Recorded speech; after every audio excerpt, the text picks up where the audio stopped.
my AI startup. It took me 6 weeks to build. If I had started in 2022, it would have taken me 4 years. And when you really think about that, that basically means everyone now has a chance. 6 weeks, not 6 years. 6 weeks. The man saying this isn't a hype emergence on a stage. He spent over a decade running business innovation at Google, the place that builds the future before the rest of us are told it exists. And he's not selling you optimism. He's handling you a warning with the optimism stapled to the back. This is Mo, former chief business officer at Google X, where he spent over a decade running business innovations. He says everyone now has a chance, but only if they understand what's actually coming. That last part is the old video. Only if you understand what's coming. Because what's coming, by his own account, is 12 to 15 years of what he literally calls hell before anything that looks like heaven. This is Gawdat, and this is the most important conversation happening right now about your job, your kids, and the system you live inside. Start with the skill that used to make people rich, the skill of the entrepreneur, the visionary, the person who saw around the corners. Gawdat says that skill just got deleted. The second is to understand that the skill of an entrepreneur in the past was the ability to foresee something in the future that no one else saw, right? And to prepare for that, and to somehow execute on that preparation in a way that gets you ahead of everyone else. That's a game of chess, if you want. The chessboard is over. It's off the table. This has turned into squash. Sit with that metaphor because it's surgical. Chess is slow. You think 10 moves ahead. You plan. The board waits for you. Squash doesn't wait. The ball ricochets off a wall you weren't looking at, and you have a fraction of a second to react before it's gone. He's not saying the game got harder. He's saying it became a different game entirely. Foresight is dead. Reaction speed is the new edge right now. So pivoting, which used to happen for every one of us entrepreneurs once or twice in the history of your early startup, could happen every week. Okay. In my current startup, Emma, we pivoted 4 times in the first 4 weeks. 4 pivots, 4 weeks. A decade ago, a single pivot was a near-death experience for a company. Now, it's a Tuesday. That's not entrepreneurship speeding up. That's the ground turning to liquid under everyone standing on it. Gawdat doesn't say one threat. He sees a system, and he gave it a name designed so you can't forget it. And I say, so this is Face RIP's 7 dimensions. The one that matters most is the A. Power and freedom, reality and connection, innovation and economics, and one letter sitting underneath all of them, the cause, not the symptom. But the first domino is the one everyone feels first: jobs. Eventually, every job that AI does better than humans will be handed over to AI. And every task we've ever assigned to them, they eventually ended up doing better than humans. And so the first part of the dystopia is that innovation is going to take away all jobs. Notice it doesn't argue about timelines. 2 years, 10 years. It calls debate irrelevant because the direction is not in question. Every task we've ever handed a machine, the machine eventually did better. There is no recorded exception. And here's where it stops being a tech story and becomes a power story. The whole definition of capitalism was labor arbitrage. And without labor, without the need for labor, the obligation or the need to keep people happy and engaged and alive and undisgruntled, if you want, to the point where they don't rise, becomes more of an obligation than a desire. Watch that again. For all of human history, the powerful needed the rest of us to work the fields, to staff the factories, to fill the seats. Your labor was your leverage. Strip out the need for labor, and you strip out the reason anyone in power has to keep you comfortable. Universal basic income, in its telling, isn't generosity. It's a leash, a payment to keep the disconnected from rising up, funded by the very platform owners who, he predicts, will eventually decide they would rather not pay for it. Here's the contradiction the CEOs cutting their workforce haven't done the math on. Gawdat's friend, MIT physicist Max Tegmark, couldn't stop laughing about it. All those CEOs are so interested in AI increasing the productivity so that they can get rid of people and, reduce their cost and be more efficient. They don't realize that AGI is every job, including being a CEO. The executive automating his staff is sharpening the blade aimed at his own chair. But the deeper trap is mathematical, and it has nothing to do with sentiment. Is that without the economic livelihood of you and I to continue to purchase, every economy collapses.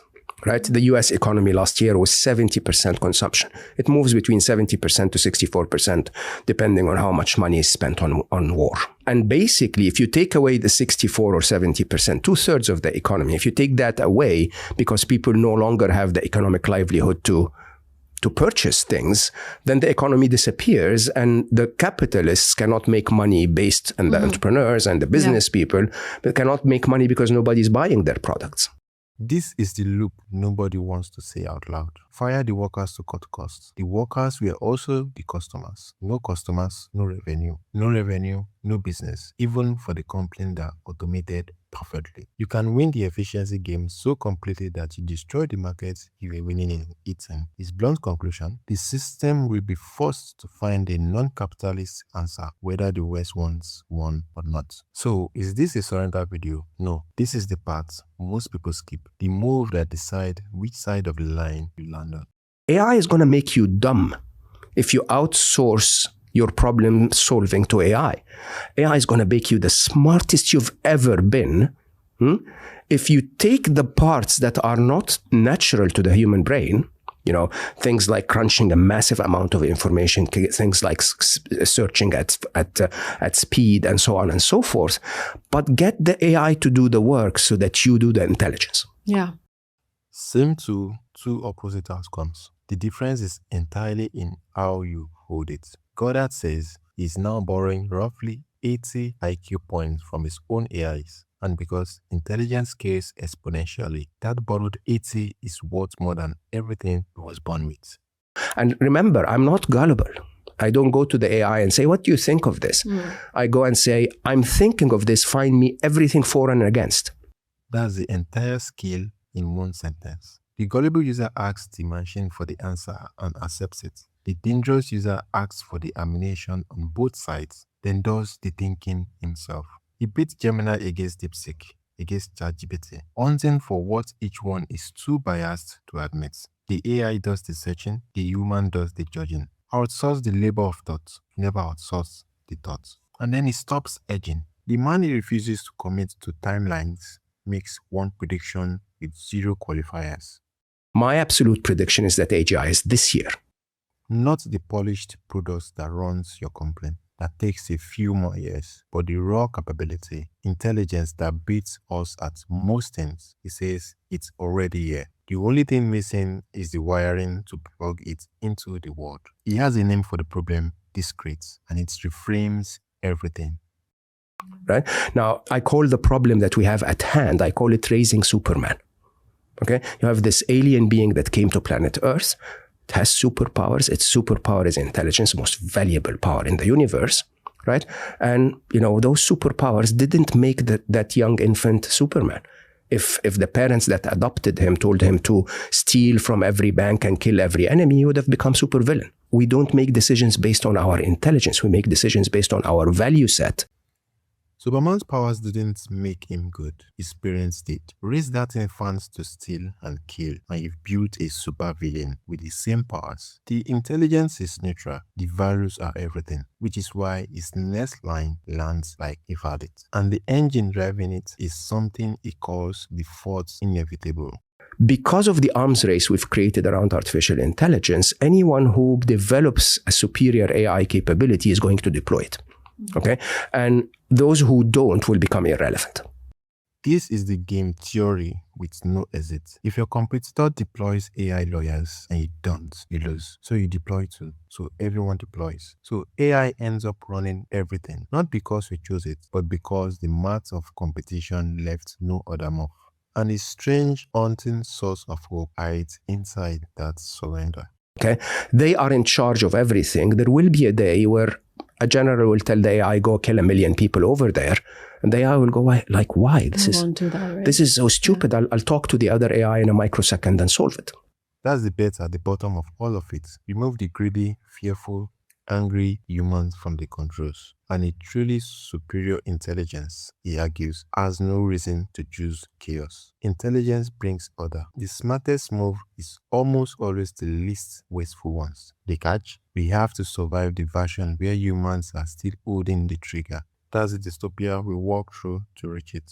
I actually trust AI more than the leaders that trust us today. Let that be the line you walk away with. A former Google executive trusts the machine more than the people currently in charge of deploying it. He gave us 4 instructions and they aren't soft. Master AI more completely than anyone around you. Build agility into your bones. What's true this month is rewritten by next. Insist on ethics because what we teach this system is exactly what they unpack. And stop being gullible because the propaganda machine that shaped us for decades is now running on steroids and already controls what you say. Here's the part nobody can soften. The script he just described isn't a forecast for your children. He puts the peak at 2027. He says the shift in job markets is inside 2 to 3 years and the door for new graduates is already closing 30% narrower than last year. This field moves at the speed of squash, not chess. The ball is already off the wall. Falling behind isn't a risk anymore. It's the default